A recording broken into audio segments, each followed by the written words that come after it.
And yet, somehow, these women still complain about the pay gap.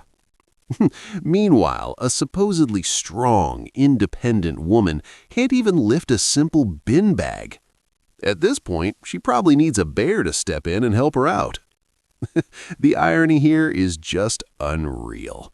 Has anyone else noticed how toxic it is to work in an all-female workplace? Like, I started my new job and I was so happy because I'm like, oh my god, it's gonna be all girls.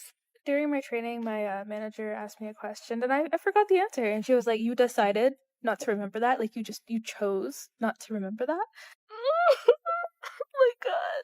Every time one of the girls clock off, all the other girls are talking crap about her. And then they think I'm weird because I won't talk to anyone. Like, I go there to work and I will not talk to anyone.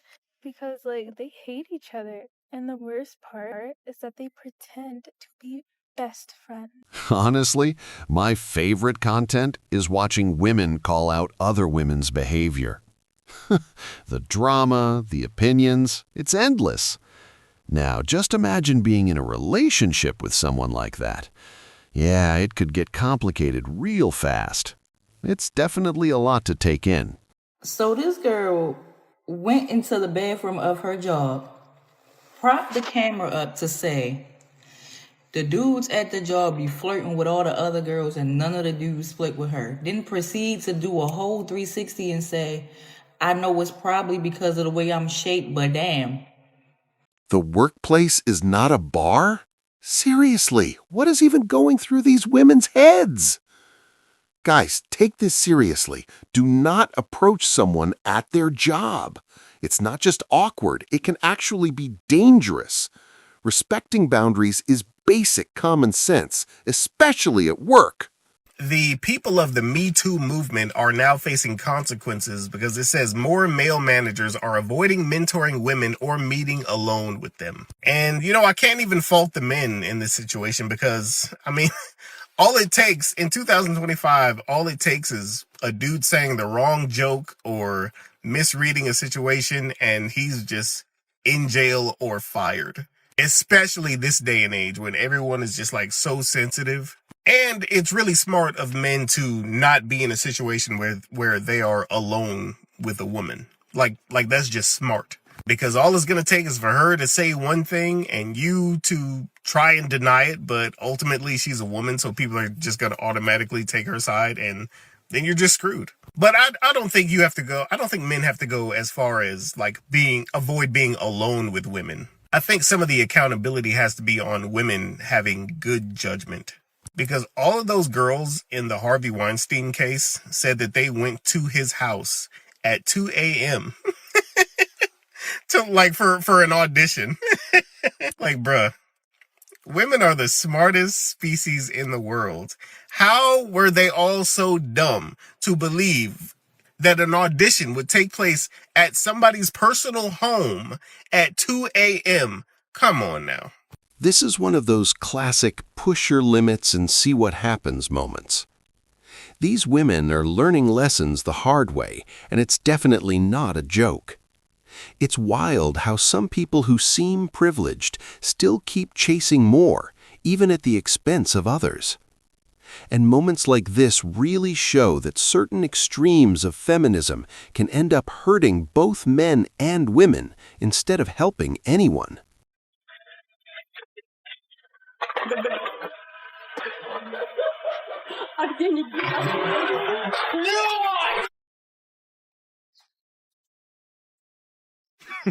Women.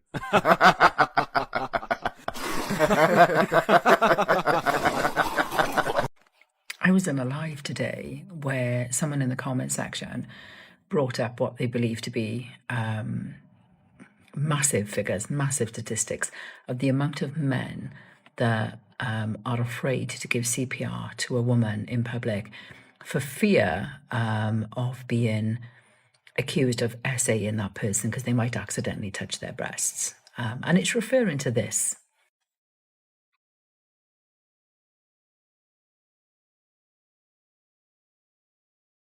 The bear is more than happy to give these women CPR, no questions asked.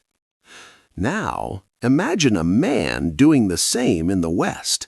He could literally face criminal charges if the woman claims she felt uncomfortable, even if his intentions were purely to help. One word, one misunderstanding, and it can spiral into serious legal trouble. It really shows how different situations and cultural contexts can completely change the consequences of helping someone. What's going on? I'm not. I know. Bastard.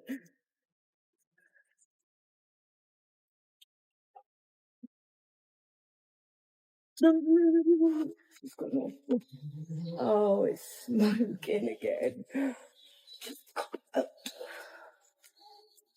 Wait, that's reverse.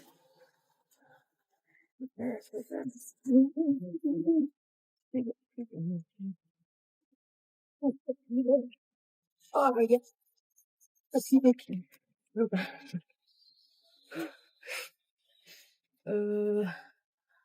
Shit. Um, just want to.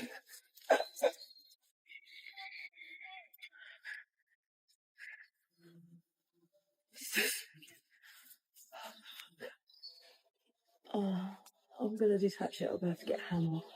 Bash off, bash down, bash around. Over 90% of construction workers are men, and there's a reason for that. Now people talk about wanting equality, but how's that working out in physically demanding fields like this?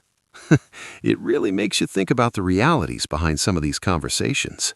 Tonight, I spoke with the attorney who represents the man who was accused of attempted kidnapping in this grocery store parking lot. That attorney tells me that that woman's story never added up and that the update in this case is better late than never. 41-year-old Daniel Pearson is home with his family tonight, out of jail after the Bucks County DA says he was wrongly accused of attempted and kidnapping. This is the woman who accused him of those crimes, 20-year-old Angela Yurimova. Police in Middletown Township said Yurimova called them on the night of April 16th, claiming a man grabbed her in the parking lot of the Redners off Lincoln Highway and attempted to pull her pants down while he carried and pulled her back toward his truck. Yurimova said she was able to break free and that he drove away. Police used a license plate reader system that spotted a similar truck nearby. They tracked it to Pearson, and he was held at the Bucks County Correctional Facility on $1 million bail. A new complaint now states Daniel Pearson was charged with multiple felony offenses and remained incarcerated for a total of 31 days before Yurimova admitted to her lies. I seriously don't get it. Why weren't the video cameras checked right away? The guy ends up in jail, and it takes them 31 days to even look at the footage. That's a huge failure. Honestly, he should be considering a lawsuit against both the police department and the woman involved. Accountability is overdue here. The complaint states that shortly after his arrest, officials received information from Pearson's family that warranted further investigation. So detectives reviewed surveillance video and found at no point in the video did Pearson's truck travel through any part of the path Yurimova claimed the vehicle took. Yurimova was called to the DA's office for questioning last Thursday, and because of more inconsistencies in her story, she was called back in on Friday. That's when the complaint states Yurimova admitted that she had lied about the entire incident and that no assault occurred. Yurimova said she had seen Pearson and his truck before in the parking lot of her old job and that he was, quote, creepy. All charges against Pearson have been dropped. And now Yurimova is the one facing charges. She is currently in jail and is due back in court sometime later this month. And according to that criminal complaint we got our hands on earlier today, Yurimova told police that she was going to admit to them at some point that she had lied about this entire situation. At some point, she was going to tell them that before the court proceedings. She also told police that she admitted to her father that she had lied about all of it. Even if the charges are dropped, this man's career and life are likely changed forever. Sometimes, just being accused is enough to devastate not only him, but his entire family. False accusers should face consequences equal to those of actual perpetrators. Accountability is crucial. Otherwise, the system ends up punishing the innocent while letting dishonesty slide. Nothing beats a Jet2 holiday. And right now, you can save £50. So what's the point of even talking to you? All it usually leads to is an HR call accusing you of sexual harassment. We've seen this happen in multiple cases, and honestly, it's enough to make people say, "We're done." Sometimes trying to do the right thing just ends up backfiring. In 2017, I was named a Time Magazine Person of the Year for my contribution to... When? 2017. You were the Time Person of the Year? With a group of silence breakers of the Me Too movement. Wow. And I spoke out against sexual harassment at a certain network. And I think the problem with the Me Too movement is that they didn't have a good enough, a short and simple way to explain to women, first of all, the legal differences between sexual harassment and sexual assault. And it all got commingled. And all of a sudden people would say to me, "But did he touch you?" And I'm like, "No, but he offered me a job. And then when I didn't go to his hotel room, that job disappeared." That's called sexual harassment. "Yeah, but he didn't touch you." So they got really confused about sexual assault because it all got commingled. So when the original #MeToo was invented by Tarana Burke, it was meant to highlight women who had been sexually assaulted as children or even as women. But then when white women co-opted the #MeToo, they threw in sexual harassment, and the whole bailiwick became confusing for America. The backlash is real. The Me Too movement started as a fight against sexual assault, not just harassment. But somewhere along the way, the meaning has shifted. Now, in some workplaces, you could actually risk losing your job just for complimenting a female coworker. Maybe she didn't like your tone or didn't find you conventionally attractive. It's a tricky line to navigate, and it shows how easily intentions can be misinterpreted.